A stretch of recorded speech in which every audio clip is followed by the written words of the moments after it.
So we got some pretty interesting news for you guys, including the next Amazon CEO promising better games, Valentine's events for various online and MMORPGs, and potential leaks regarding the next Grand Theft Auto game. Hello everyone, my name is Solomon SK for Coffee and RPGs, where we cover the latest news trends and updates for the MMO and RPG gaming genre. If you guys have your cup ready with your beverage of choice, I'm drinking coffee as always. Let's go over these articles together. Cheers to you guys. Consider hitting the subscribe button down below, as well as the bell notification right next to it. Thank you.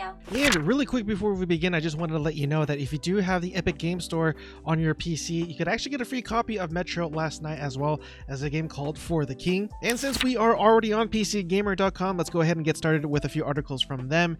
And the first one here says that Chinese open world RPG rockets to the top of the Steam charts with over 170,000 concurrent players. And the name of this game is called Tale of the Immortal, and this definitely catered towards more of somebody who is into that sort of 2.5D side-scrolling RPGs. But this game is in early access, and it is considered a sandbox simulation RPG that's only been out for a week, and it hasn't stopped it from being one of the most popular games on Steam right now. And this has been a growing trend, actually. Matter of fact, Steam is actually going into its beta testing in China right now, and there are some concerns about that. I won't really talk about it because there are some political talk that I really don't want to get into, but yeah, it just seems to be a growing trend within the Steam community and the Steam platform itself. And in their next article, it says that Amazon's next CEO says that they're going to keep trying to make a hit game, and I really hope that this is the case. If you didn't know already, Jeff Bezos is stepping down as CEO from Amazon and stepping into another role, executive something. I'm not exactly sure what that is, but he's not entirely gone. And in their next article, it says that Mass Effect's Pinnacle Station DLC won't be in the Legendary Edition because the source code was lost. I do remember playing this DLC, and it actually came with, I believe, their Platinum edition of the game, and I think this is a version that comes out after the game sold 1 million copies and has all the DLCs and whatnot, like a Game of a Year edition, I guess you could say. And this is something that I didn't know, but Pinnacle Station was originally developed by a third-party studio called Demiurge, and they actually were able to find the source code for this DLC, but it was corrupted, and they just didn't have enough time and resources to repair any of it. And lastly, from PCGamer.com, it says here in their next article that BioWare is working with a modding community on Mass Effect Legendary Edition compatibility. Now, the Mass Effect game already has a tons of mod for the game, but the developers didn't want to abandon them just because they have a newer version of the game out. But BioWare does not want that to happen, and so they're trying to work with the modders themselves to see if they could actually update the mods or something like that. But anyways, I think that's actually a pretty cool and caring idea. So let's go ahead and switch gears one more time and head on over to altchart.com, and in these next articles the title will be cut off on the right there, so I do apologize for that. But in their first article, it says that Borderlands 3 Director's Cut full reveal announced for February 10th. Now, there is this sort of show or podcast or whatever you want to call it called Kinda Funny, and in this show the showrunners promised a first look at the upcoming Director's Cut, the 6th add-on for Borderlands 3, and the second half of Season Pass number 2 before its official launch. Episode 9 starts on February 10th, and if you want to check this out, definitely head on over to twitch.tv/Borderlands to get more information. And in their next article, it says that Aspyr Media, and I do hope that I'm pronouncing that right and not Aspyr, but anyways, Aspyr Media are reportedly the studio handling the Star Wars Knights of the Old Republic remake. Now, we actually don't know a whole lot of information other than that, and of course the person to bring you this information is none other than Jason Schreier, and yeah, I'm not sure how to feel about this, but let me know down in the comment section below what you think of this, because I could kind of go either way. And in their next article, it says that alleged GTA 6 leaker reveals the new details about story, main protagonist, NPCs, and gameplay. And again, take this with a huge grain of salt. None of this has been confirmed. And it goes on to read that this alleged leaker states that GTA 6 is targeting an October 2023 release date and will feature one main protagonist codenamed Ricardo.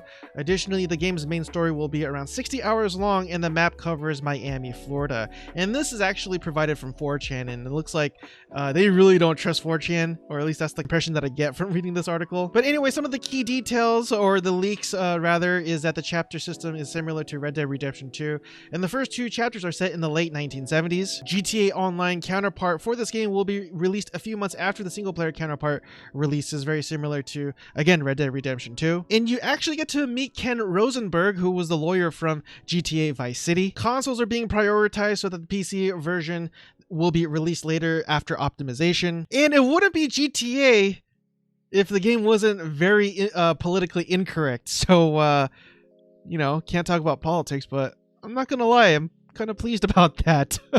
Again, wouldn't be GTA if it wasn't, right? And let's go ahead and switch gears one more time and head on over to Gematsu.com, and it says Bravely Default 2 details Holograd, jobs, counters, jammers, and consecutive battles. And this is definitely for all you JRPG fans out there who kind of like that chibi style aesthetic and graphics. And this is a game being developed over at Square Enix, and as you could tell by this graphic alone, it's very, very Square Enix like, or Square Enix-ish, whatever you want to say. So scrolling down, you could definitely see a lot of the previews, what to expect, what the game looks like and whatnot. And definitely looks like it's going to be very similar to some of the old school Final Fantasy games. And the 2 things of note that I wanted to cover here really quick is counters and jammers. And basically counters is, again, countering your attack, but jammers specifically counters other things that aren't attacks, rather like if you're using an item of some sort. And you also have consecutive battles, and this is really interesting because we all know that if you get near an enemy or go over a trigger spot, it activates a battle. But if there are enemies nearby, those enemies will actually join the battle as well, and you have to fight them consecutively. So you definitely have to kind of position your character to make sure it has enough stamina or HP and items and mana pots and whatnot, and so it's pretty interesting to say the least. And really quick, in their next article, it says that Tasomachi Behind the Twilight launches this spring, a limited time demo now available. Now this is more of a 3D action adventure game than anything else, but it's very atmospheric, very driven by the looks of the game, and so you got these wide angle shots of various environments and whatnot. So let's go ahead and switch gears one more time and head on over to MMORPG.com, and it says that Valentine's and Little Ladies Day comes to Final Fantasy XIV next week. And it goes on to read that starting on February 10th through March 8th, 2021, the event will see not 1 but 2 actual events take place. Valentine's Day and Little Ladies Day has been put together into one main event, with the decorations of the various residential areas related to the events varying based upon the schedule. And next we'll head on over to PCGamesN.com, and basically I just wanted to let you know that they are working on a game for the mobile port again. This time it's Warcraft, and so I'm not exactly sure how I feel about that, but I mean, if the company needs to make money, I guess it just needs to make money. And let's go ahead and switch gears one last time and head on over to massivelyop.com. And the first article here just explains some of the Valentine's events that are taking place within Daybreak Games, and that obviously is going to include the Valentine's Day event for the first EverQuest game as well as the second EverQuest game, and far less lubby-dubby, their words, not mine.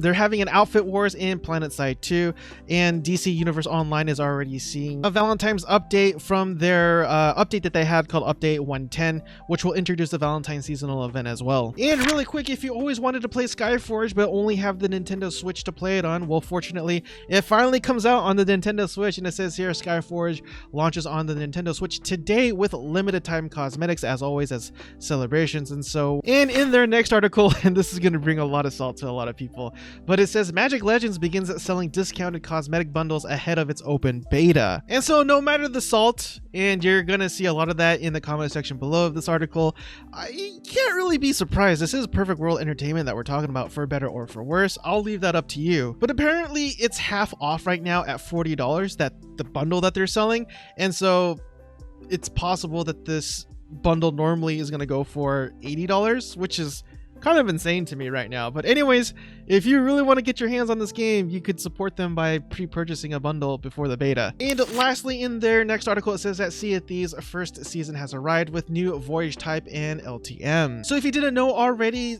Sea of Thieves is no longer going to be producing content every month. Rather, they went the ways of the season and battle pass system, and so there's probably going to be pros and cons for both the systems and whatnot, but in either event, it seems to be pretty well received so far from what what I can tell. And that concludes today's episode of MMO and RPG news, updates, and commentary. I really do appreciate it if you made it with me so far, and if you feel as though I have earned your subscription, please consider hitting the subscribe button down below, as well as the bell notification icon right next to it. Anyways, everyone, I have to get going, so I'll finally let you guys go. Hope you guys have a blessed night, and I will see you guys next time. Cheers again, everyone.